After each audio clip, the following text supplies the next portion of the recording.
Welcome back to the Guardian File. Before I go any further, make sure you hit the like and sub button. Today, what I want to talk about is the subject of it doesn't count in prison. Now, growing up, older folks would use a lot of deterrents to scare you out of getting in trouble and ending up in prison. And to be honest with you, they all work like a charm for me. Because one of the main things that we were taught that happens in prison, from where sagging your pants comes from, not dropping the soap, and keeping your back keeping your back towards the wall while you sleep. Because as a result of doing those things or not doing those things would end up in you being sexually assaulted. So instead of having to remember not to drop the soap, not to sleep with my back pointed towards the wall, and making sure I don't sag my pants, instead of having to think about doing all those things, I figured I'd just stay my ass out of prison. Now let's not get it twisted. I am not trying to judge anyone that has ended up in prison, because everyone has their own reasons of why they do certain things. Maybe some people really didn't have much of a choice, but this was honestly the main thing that prevented me from getting in trouble with the law and making sure I don't end up there. Now, my past experience with working at prisons and jails, I've come to realize that a lot of those stereotypes, stories that people would tell, is really not that prevalent. Now, it does exist. It does actually exist. Now, to be completely honest, there's really not a reason for it to exist. And I say that because there's a lot of willing participants. Now, technically, there's no such thing as consensual sex in jails or prisons, but obviously it does exist.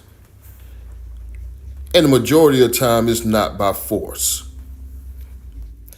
And the majority of the time, it's by somebody that you would least expect it, because they don't fit that quote-unquote mold of what most people visualize when they think of a homosexual male. It'll be the most masculine person that you've probably ever met. Like, for instance, picture the stereotypical looking black dude from Florida, goals in his mouth, dreads, about 6'2", dark-skinned dude, muscular, worked out on a regular basis. And you would never picture him being caught in a compromising position. So, I'm doing count one night. This is 12 o'clock, 12 a.m. count. So, I try to make sure that my keys are jingling when I walk around, so I won't walk up on something. Because, to be honest with you, it's traumatizing to see that actually taking place. So I don't want to see it. So every inmate has the opportunity to know when I'm coming around, because I don't try to hide it.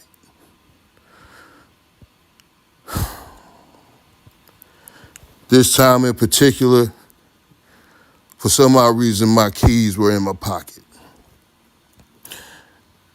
We were counting. Whenever we count, there's always two of us, myself and a fellow officer. Once we go down one end of the unit, we stop and make sure we have the same count. This time, we were one off. He had one count, I had a different one. So, I had to double back.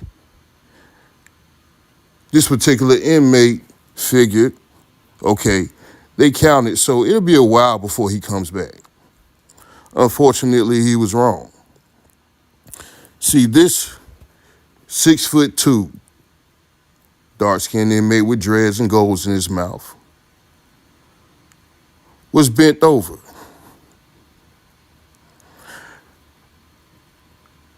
Sweats around his ankle, t-shirt pulled over his head.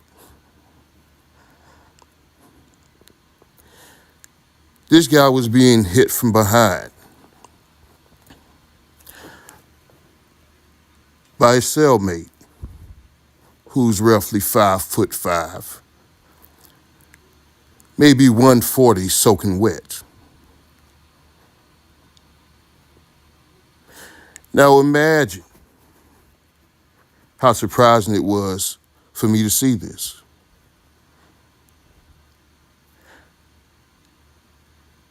A lot of guys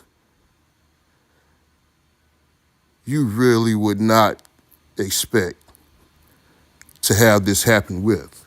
You have some guys who, if you see it, you're not surprised because they're the stereotypical, type of, flamboyant, talks with a lisp, talks with a whole bunch of hand gestures, all that good stuff that normally comes along with the homosexual man. So as a result of seeing this, these two individuals had to be locked up, sent to special housing or the lockdown unit. So I just had to ask him.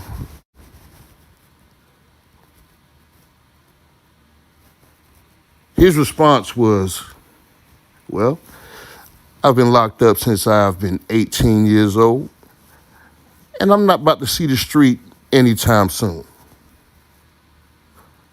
It doesn't count while I'm back here.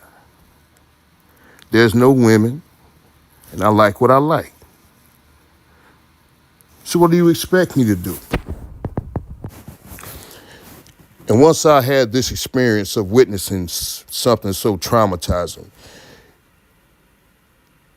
it's almost like it just started happening on a regular basis. Because I went about a whole 10 years without even witnessing anything like that. Then after that, it's almost like at least once every month I would, unfortunately, walk up on something like that. So, to all these women, just because your man's locked up, that doesn't mean it's a given that he's gonna be this way. No, it doesn't mean that at all. But what you should do is understand that there's a chance that this could happen. So when your man comes home, you probably need to take the proper precautions. Get him tested. And if he loves you, he won't be offended. Make sure you hit the like and sub button. I'm out.